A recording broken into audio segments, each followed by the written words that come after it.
Dear students, I hope that you will be happy. Students, आज हम फलों और बीजों के बारे में अध्ययन करेंगे। इनके फ्रूट्स एंड सीड्स, इनके बारे में वर्णन पढ़ेंगे। फल क्या होता है, बीज क्या होता है, इसकी जानकारी हमें होनी चाहिए। तो इस जानकारी के लिए पहले मैं आपको थोड़ा फल के बारे में बताता हूँ, फिर बीज के बारे में। आपने जब फ्लावर पढ़ा था, पुष्प पढ़ा था, उसके गाइनीशियम पार्ट में ओवरी होती है, ये आपको मैंने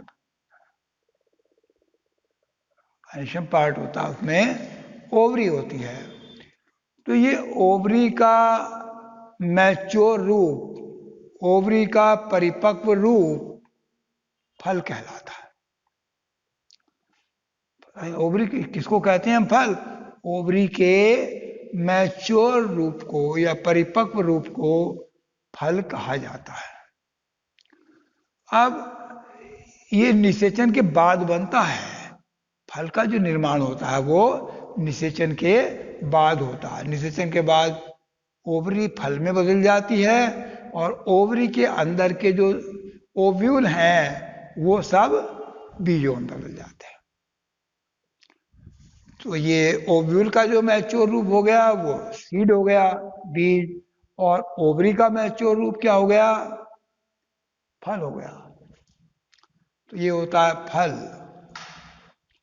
अब ये फल कभी कभी ऐसा होता है, कुछ फल बिना निषेचन क्रिया के ही फल बन जाता है। कभी कभी ऐसा भी होता है कि निषेचन क्रिया नहीं हुई और फल बन गया।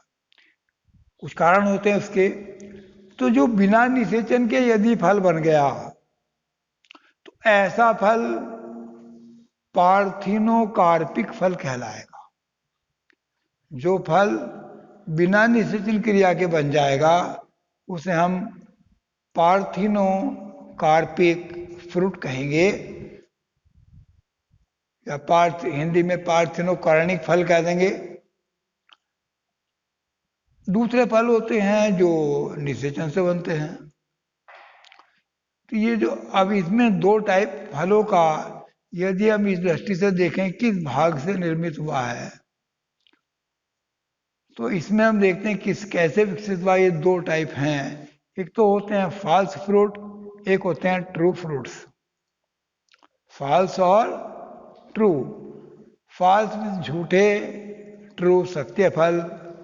तो फॉल्स फ्रूट तो वो हैं जिनका जो खाने योग्य भाग है, फल का जो हिस्सा हम खाते हैं, उनका खाने योग्य भाग ओवरी से नहीं बनता, ओवरी वाल से नहीं बनता उनका खाने वाला भाग, बल्कि अन्य हिस्सों से बनता है। जैसे थैलेमस से बन सकता है, सारे रिसेप्टिकल से बन सकता है, जितना रिसेप्टिकल हो वो पूरा फल में बदल सकता है, या थैलेमस चेंज हो सकता है। ऐसे फल हैं कि जिनका भी खाने योग्य भाग ओवरी से न बनकर किसी अन्य भाग से बना हो। एग्जाम्पल मैंने दिया, थैलेमस हो सकता है या रिसेप्टिकल हो सकता है। तो वो फल फॉल्स फ्रूट होते हैं, असत्य फल होते हैं। इसका एग्जाम्पल आपका सेब, जो एप्पल खाते हैं वो इसका एग्जाम्पल है। एप्पल फॉल्स फ्रूट होता है, ट्रू फ्रूट नहीं है, क्योंकि इसका जो रियल फ्रूट है वो तो इसके अंदर स्थित होता है। जो भाग हम खाते हैं एप्पल का, वो पार्ट जो इसका पूरा पार्ट होता है उसको वो तो सारा थैलेमस है। वो पूरा पार्ट क्या है? थैलेमस। क्योंकि इसमें फल बीच में बना लेकिन वो खाया नहीं जाएगा। थैलेमस चारों ओर से वृद्धि करके उसको फल को घेर लेता है और वही मांसल हो जाता है, उसी को खाते हैं। एक ट्रू फ्रूट होते हैं। तो ट्रू फ्रूट वो हैं, सत्य फल वो हैं जो ओवरी से बने हैं, जिनका विकास ओवरी से हुआ है, वो सत्य फल। ये तो इस दृष्टि से हुआ। यदि हम ओवरी कोई की दृष्टि दूसरी दृष्टि ले, यदि सिनकार्पस ओवरी से फल बने हैं, फल जो या तो मोनोकार्पिलरी ओवरी से जिसमें एक ही कार्पेल हो, या फिर सिनकार्पस ओवरी से जो फल बनता है, यानी कि कई सारी ओवरी हैं लेकिन आपस में क्या है, जुड़ी हुई हैं, उनसे जो फल बनेगा वो फल सिंपल फ्रूट कहलाएगा। यानी कि उसमें पुष्प एक ही होगा, एक पुष्प की जो सिनकार्पस या मोनोकार्पिलरी ओवरी से बन रहा है, या तो मोनोकार्पिलरी हो, जो इसका स्त्री के सर है कार्पेल, मोनोकार्पिलरी, लेकिन सिनकार्पस हो। सिनकार्पस कब होगा, जब मल्टीकार्पिलरी होगा। मल्टीकार्पिलरी है तो सिनकार्पस हो, अन्यथा मोनोकार्पिलरी। उससे जो भी फल बना वो सत्य फल है। यदि ये कार्पेल की स्थिति एपोकार्पस हो जाए, यानी कि सारी कार्पेल अलग अलग हो, तो इससे भी फल बनेगा, लेकिन वो जो फल होगा उसको हम एग्रीगेट फल कहेंगे। उस फल का नाम होता है एग्रीगेट फल। और कुछ फल ऐसे होते हैं जो एक फ्लावर से हम के पूरे पुष्प क्रम से ही बनते हैं, सारा इन्फ्लोरेसेंस मिल जाता है तो एक फल बनाता है। अनेक पुष्प मिले, फल बना एक, तो इसमें रिसेप्टिकल बना लेता है फल। तो ऐसे फल जो होते हैं उनको बोलते हैं हम कंपोजिट फ्रूट। अब मैं तीनों के थोड़ा एग्जाम्पल दे देता हूं। तो जैसे आपका ये पहला ट्रू फ्रूट में पहला ये है सिंपल फ्रूट है, तो सिंपल फ्रूट में आपका जैसे ये नींबू है,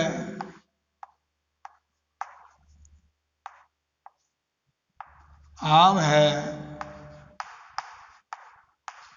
नारियल, ये सारे, टमाटर, बैंगन, लौकी, ये सब क्या है, सबके सब ये सिंपल फ्रूट में आते हैं। गेहूं, चना, जौ, मक्का, सब सिंपल फ्रूट है। अब अगले फ्रूट जो मैंने बताया वो है एग्रीगेट। तो एग्रीगेट जो फ्रूट बने वो एपोकार्पस ओवरी से बने हैं। इसका बहुत अच्छा एग्जाम्पल आप सबने देखा होगा, शरीफा होता है। शरीफा जो होता है वो एग्रीगेट है। और फल होते हैं जो ग्रुप होते हैं वो भी एग्रीगेट होते हैं। एक होता है बताया कंपोजिट, तो इसमें शरीफा है एग्जाम्पल एग्रीगेट का। तो ये तो भाई आपके सिंपल आ गए थे, ये हुए एग्रीगेट। एग्रीगेट और एक होते हैं कंपोजिट जो मैंने बताया, ये एग्रीगेट हो गया। कंपोजिट में बताया जो पूरे रिसेप्टिकल से बनता है, इसका एग्जाम्पल भाई कटहल, सहतूत,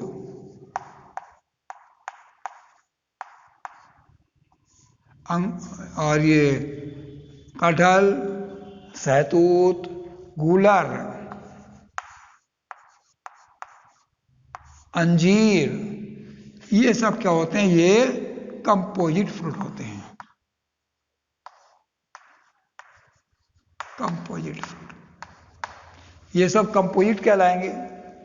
तो इस दृष्टि से देखा जाए तो ये फल ही होते हैं। अब इनमें ये जो हमारे सिंपल फ्रूट हैं, सिंपल फ्रूट या तो ड्राई होंगे या फिर सक्कुलेंट होंगे। ड्राई कब होते हैं, यदि इनकी जो पेरिकार्प होती है, फल भित्ति होती है, फल के पकने पर पेरिकार्प सूख जाए और कठोर हो जाए, सूख कर कठोर हो जाए, अलग अलग पार्ट में ना बटे, तो वो कहलाते हैं आपके ड्राई फ्रूट। उनको हम ड्राई फ्रूट कहेंगे।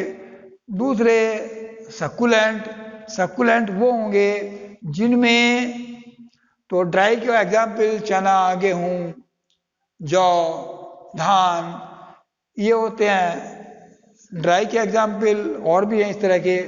और सक्कुलेंट में नींबू है, आम है, बेल है, अंगूर है, केला है, वो सक्कुलेंट आते हैं। तो सक्कुलेंट में ये होता है कि जो इसकी पेरिकार्प है वो मांसल हो जाती है या गूदेदार या रसीली हो जाती है और उसको खाया जाता है, तो वो होते हैं सक्कुलेंट। तो ये सक्कुलेंट जो हमारे फ्रूट होते हैं, ये सारे फ्रूट ज़्यादातर खाने के उनका बीज एग्री जो आपके फ्रूट ये सिंपल आए थे, इनका तो अधिकांशतः बीज खाया जाता है, लेकिन सक्कुलेंट का गूदा खाया जाता है।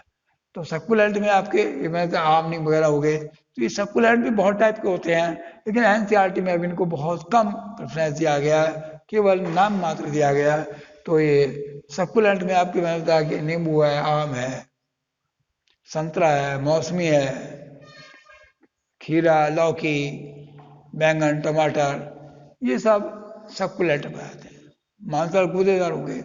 इन सक्कुलेंट में जो होता है इनका, सक्कुलेंट के अंदर ये होता है कि जो पेरिकार्प है वो पकने पर नष्ट नहीं, यानी कि सूखती नहीं है।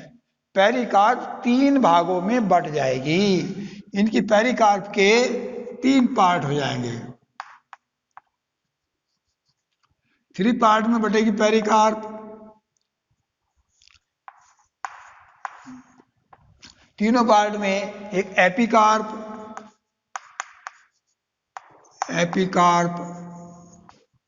मीसोकार्प और एंडोकार्प। 3 पार्ट हो जाते हैं जो सक्कुलेंट फ्रूट होते हैं। एपिकार्प बाहर वाला छिलका, जो छिलका होता है फल का, वो एपिकार्प कहलाता है। मीसोकार्प जो गूदा होता है वो मीसोकार्प कहलाता है। एंडोकार्प सबसे अंदर की लेयर। अब इस एंडोकार्प में कुछ अंतर होते हैं। किसी की एंडोकार्प तो बहुत पतली होती है, बिल्कुल झिल्ली जैसी, जो पता भी नहीं चलता। तो ऐसी एंडोकार्प टमाटर में होगी, बैंगन में होगी, पपीता में होगी, लौकी में होगी। वो एंडोकार्प बहुत पतली होती है। कुछ की एंडोकार्प अत्यधिक कुछ कठोर हो जाती है, एंडोकार्प काफी कठोर हो जाती है। तो कठोर एंडोकार्प आपकी नारियल में मिलेगी, आम में मिलेगी। नारियल है, आम है, आड़ू है, तो जो गुठली निकलती है ना अंदर से, वो गुठली की जो बाहरी खोल है वही क्या है, एंडोकार्प है। ये कठोर होती है और एंडोकार्प से अंदर की ओर उसमें सीड होता है। तो ये एंडोकार्प, तो ये रहा। कुछ फलों का ज्यादातर का मीसोकार्प खाया जाता है, लेकिन 1-2 फल ऐसा उसका मीसोकार्प खाया ही नहीं जाता। जैसे आपका नारियल होता है, नारियल के मीसोकार्प को नहीं खाया जाता, क्योंकि नारियल के फल का जो मीसोकार्प होता है वो तो गूदड़ जैसा होता है, रेसे से होते हैं सारे, जो रेसे हैं वही मीसोकार्प है, वो खाया नहीं आता, रस्सी आदि बनाने का काम आता है। नारियल का तो जो बीज है, बीज का भी एंडोस्पर्म खाया जाता है। तो ये मैंने बताया आपको कि फ्रूट के एक सिंपल तौर पे सामान्य रूप से फ्रूट के पार्ट होता है, क्या पार्ट होते हैं। अंदर सीड होगा। अब आप आगे लेते हैं हम सीड्स को। ये आपका फ्रूट्स का बताया मैंने, फ्रूट्स के बाद सीड्स को लेंगे। तो सीड्स क्या है, जो ओव्यूल हमारा है, ओव्यूल जो विकसित होता है वो सीड में विकसित होता है। अब ओव्यूल जब सीड में विकसित हुआ तो ये सीड 2 टाइप के सीड माने गए, मोनोकॉट के अलग और डाइकॉट के अलग। मोनोकॉट के अलग टाइप के होंगे और डाइकॉट के अलग टाइप के होंगे। तो पहले मैं लेकर चलता हूं कि डाइकॉट का सीड, फिर बताता हूं मोनोकॉट का सीड कैसा होता है। तो डाइकॉट सीड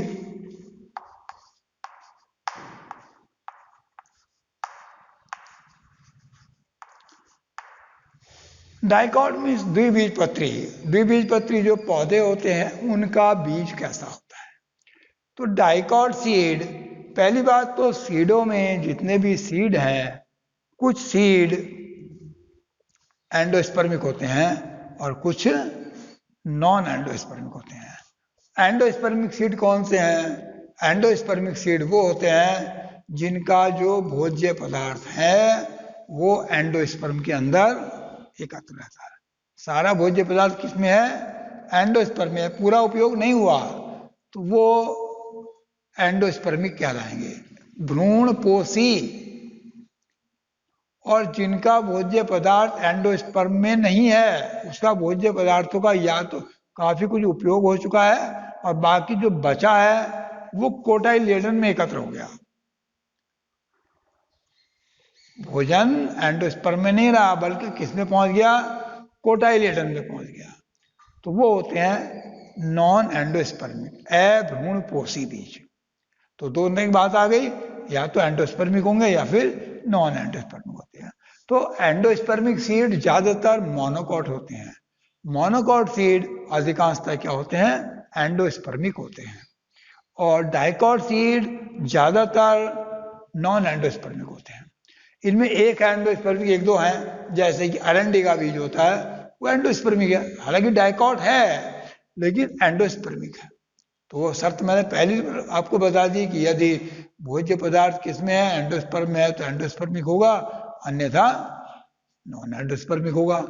तो अरंडी के बीज में एंडोस्पर्म होता है तो एंडोस्पर्मिक है। अब आगे बात आती है कि इसकी अब मैं रचना बताऊं। ये तो एंडोस्पर्मिक नॉन एंडोस्पर्मिक बताया मैंने आपको। अब इसकी डाइकॉट सीड की रचना क्या होती है? डाइकॉट सीड सबसे बाहर की ओर होता है, इसमें छिलका। ये डाइकॉट सीड लेता हूं यदि मैं एक,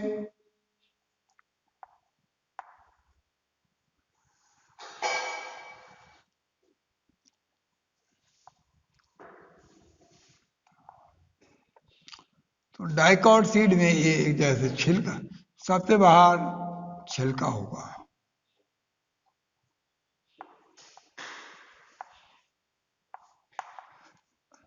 पहले बाहर से ही देखें डाइकॉट सीड में, ये सबसे बाहर का आवरण क्या है? छिलका है, सीड कोट।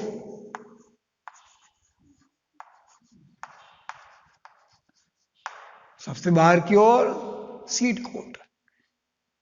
इसी सीड कोट से बाहर की ओर एक छोटा सा उभार जैसी रचना होती है, हल्की सी उभरी हुई सी रचना होती है। इसको बोला जाता है हाइलम। ये रचना हाइलम कहलाती है। पहले भी हाइलम थी जब ओव्यूल था, अब भी हाइलम।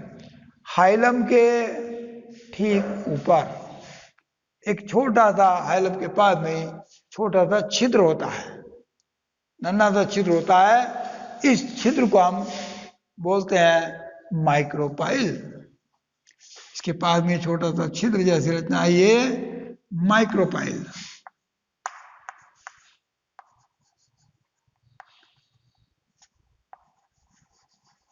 ये रचना है हमारी माइक्रोपाइल। ये ओव्यूल में भी माइक्रोपाइल थी, माइक्रोपाइल का माइक्रोपाइल है। ये किससे बना है? ये बना जहां से ये जुड़ा हुआ था फ्यूनिक्यूल से, वो हिस्सा है इसका ये हाइल। अब आगे बात आती, ये किससे बना? जो सीड का जो सीड कोट है, तो जो ओव्यूल में इंटेगुमेंट थे, यदि एक इंटेगुमेंट है तो उससे तो सीड कोट बन ही गया। यदि इंटेगुमेंट दो हों, किसी में दो इंटेगुमेंट होते हैं, किसी में एक इंटेगुमेंट होता है ओव्यूल में, तो जो आउटर इंटेगुमेंट होगा उससे तो ये सीड कोट बन जाएगा। और इनर इंटेगुमेंट यानी कि दो इंटेगुमेंट हैं तो अंदर का जो इंटेगुमेंट होगा वो बना लेता है टैगमैन। टैगमैन बहुत पतला सा होता है, कभी कभी तो मात्र झिल्ली जैसा, पता भी नहीं चलता, इसको खोलते के साथ ही टूट जाता है। जैसे हम छिलका हटाते हैं टैगमैन टूट जाता है। लेकिन डबल में यदि ऐसा है, उससे बना है डबल इंटेगुमेंट वाले से, तो बाहर वाले इंटेगुमेंट का सीड कोट और अंदर वाले इंटेगुमेंट का टैगमैन, इसका बनता है टैगमैन। अंदर वाले ये बहुत पतला होता है टैगमैन। अब इसके अंदर को देखें फिर हम, इसके अंदर का जो पार्ट है वो जो हमें दिखाई देते हैं वो होता है कोटाइलेडन। तो इसमें कोटाइलेडन और एम्ब्रियो एक साथ जुड़े होते हैं। कोटाइलेडन और एम्ब्रियो साथ साथ जुड़े होते हैं, तो पूरा एक साथ होता है। तो अंदर का पार्ट निकाल कर दिखाता हूं कोटाइलेडन और एम्ब्रियो कैसे जुड़े होंगे। बीच में होता है एम्ब्रियो।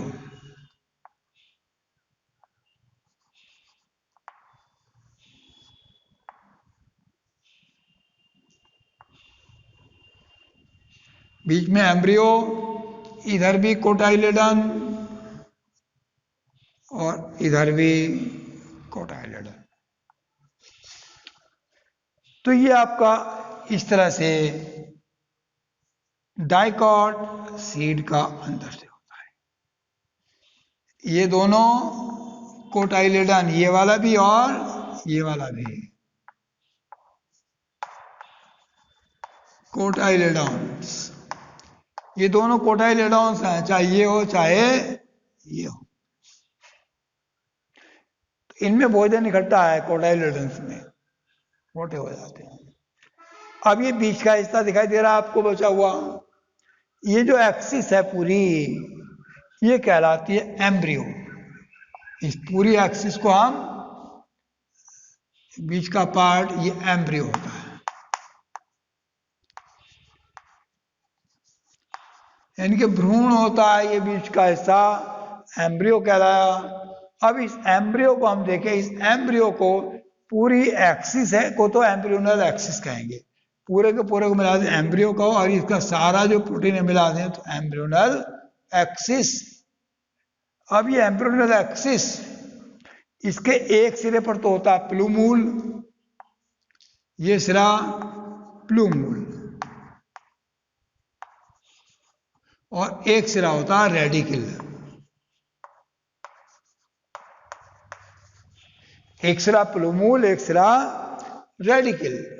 किसका है ये? एम्ब्रियो का है।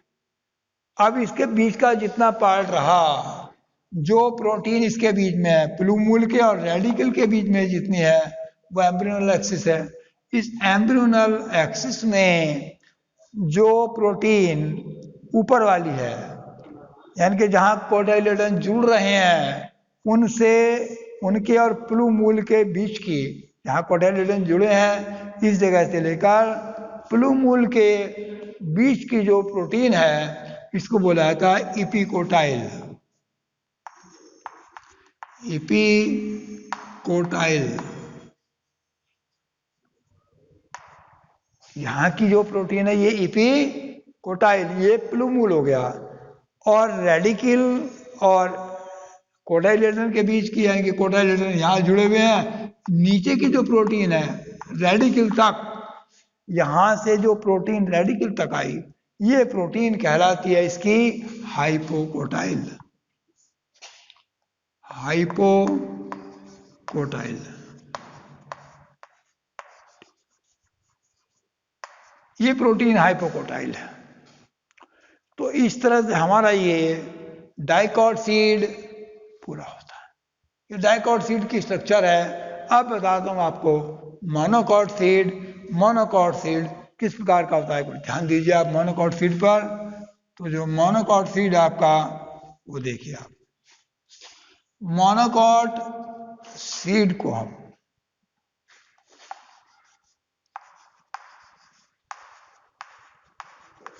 मोनोकॉट सीड, मोनोकॉट सीड्स में प्राय जो बाहर की लेयर है, जो सीड कोट है, वो सीड कोट चिपकी रहती है अंदर से। मोनोकॉट की सीड कोट जो एंडोस्पर्म है उससे चिपकी रहती है, अलग नहीं होती है। तो ये पहले तो जल्दी से अलग नहीं होती, चिपकी हुई है। इसके एग्जाम्पल में गेहूं धान वगैरह हैं। तो यदि हम इस मक्का है, एक बीज की संरचना को देखें, जैसे हम मक्का का बीज देखें, तो उसको मैं सेक्शन दिखाता हूँ। लॉन्गिट्यूडनल सेक्शन मक्का के बीज का, वो किस तरह होता है।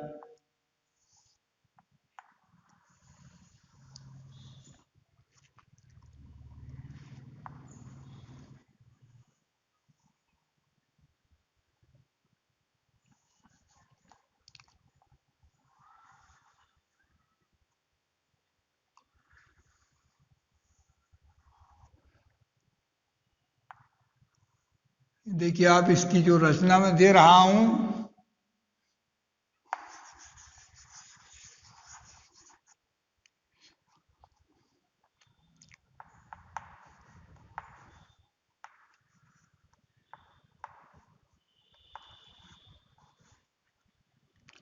ये एक मोनोकॉट सीड को लेते हैं।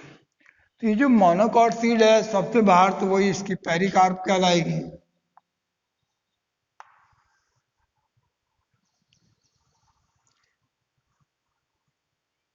ये कहलाती है इसकी वही पेरिकार्प जो कि फ्यूज होती है।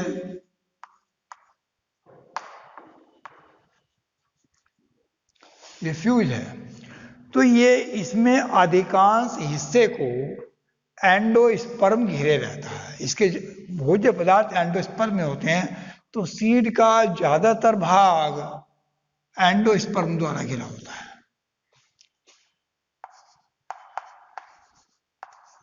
एंडोस्पर्म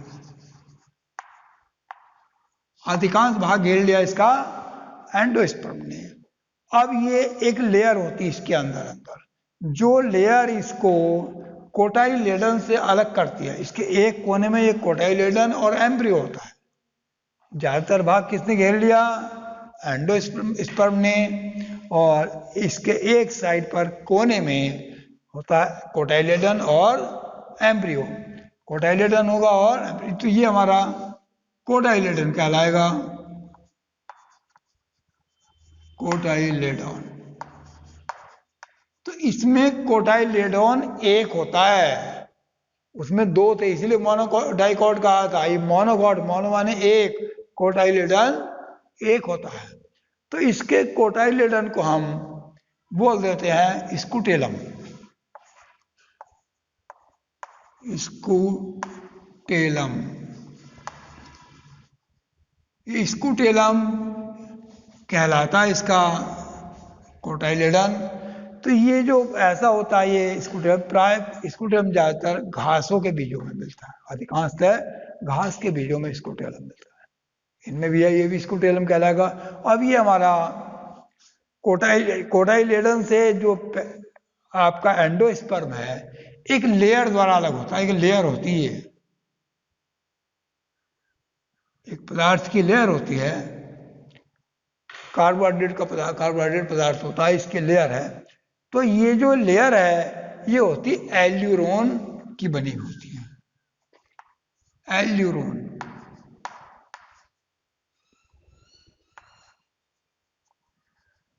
एल्यूरोन लेयर, एल्यूरोन कणों की बनी हुई लेयर है। इसके द्वारा क्या है हमारा ये एंडोस्पर्म, इससे ये एंडोस्पर्म है और इधर आपका कोटाइलेडन और एम्ब्रियो है, ये इसके द्वारा अलग होते हैं इस एल्यूरोन दीवार द्वारा। अब इसको देखें हम, इस पार्ट को, कोटाइलेडन कितना बना? एक। स्कूटेलम क्या रहा? ये होता एम्ब्रियो, इतना हिस्सा एम्ब्रियो। एम्ब्रियो इसमें छोटा होगा। डाइकॉट में एम्ब्रियो हमें बड़ा दिखाई दिया था, इसमें एम्ब्रियो छोटा होता है।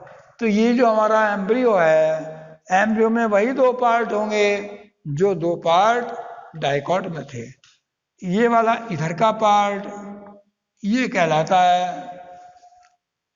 रेडिकल।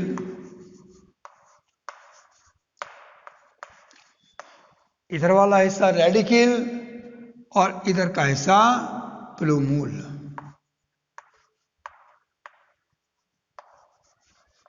दोनों हिस्से अलग अलग हो गए, ये रेडिकल, ये प्लूमूल। अब ये रेडिकल के ऊपर तो होती है रूट कैप। रेडिकल के ऊपर बनती है एक रूट कैप। Root cap. तो रूट कैप रेडिकल पर बनती है, प्लूमूल के ऊपर नहीं बनती। लेकिन हाँ, इनके ऊपर भी एक कवर होता है, एक मेम्ब्रेन होती है। एक मेम्ब्रेन इसको घेरे रहती है, पूरी मेम्ब्रेन जो दोनों ओर से घेरे रहती है। तो जो हिस्सा इसका इधर रेडिकल को घेर रहा है, वो वाला पार्ट कहलाता है कोलियोराइजा। इधर की मेम्ब्रेन क्या कहलाएगी? कोलियोराइजा। राइजा, और इधर की मेम्ब्रेन जो प्लूमूल के ऊपर है, इसको ये मेम्ब्रेन कहलाएगी कोलियोप्टाइल। इस मेम्ब्रेन का नाम कोलियोप्टाइल, और ये मेम्ब्रेन इधर से कोलियोराइजा। तो ये स्ट्रक्चर किसकी हो गई? एक मोनोकॉट सीड की स्ट्रक्चर हो गई। और पहले बताई थी वो डाइकॉट सीड की स्ट्रक्चर। तो आज आपने देखा कि मैंने आपको फ्रूट्स और सीड्स, इनको मैंने एक संक्षिप्त रूप में और अच्छी तरीके से आपको बताया। इसको आप वीडियो में जैसे देखा, जो पीडीएफ आएगी उस पीडीएफ में इसको ध्यान से पढ़ेंगे और पढ़कर उसको ठीक से ध्यान देंगे, अच्छी तरह नोट्स बनाएंगे। अब आगे का जो हिस्सा आप फैमिली पढ़ाई जाएंगे, इसकी टैक्सोनॉमी लगभग पूरी होती है, और फैमिली जो तीनों फैमिली आपके सिलेबस में है, नेक्स्ट वीडियो में फैमिली पढ़ाएंगे। तब तक के लिए जय हिंद।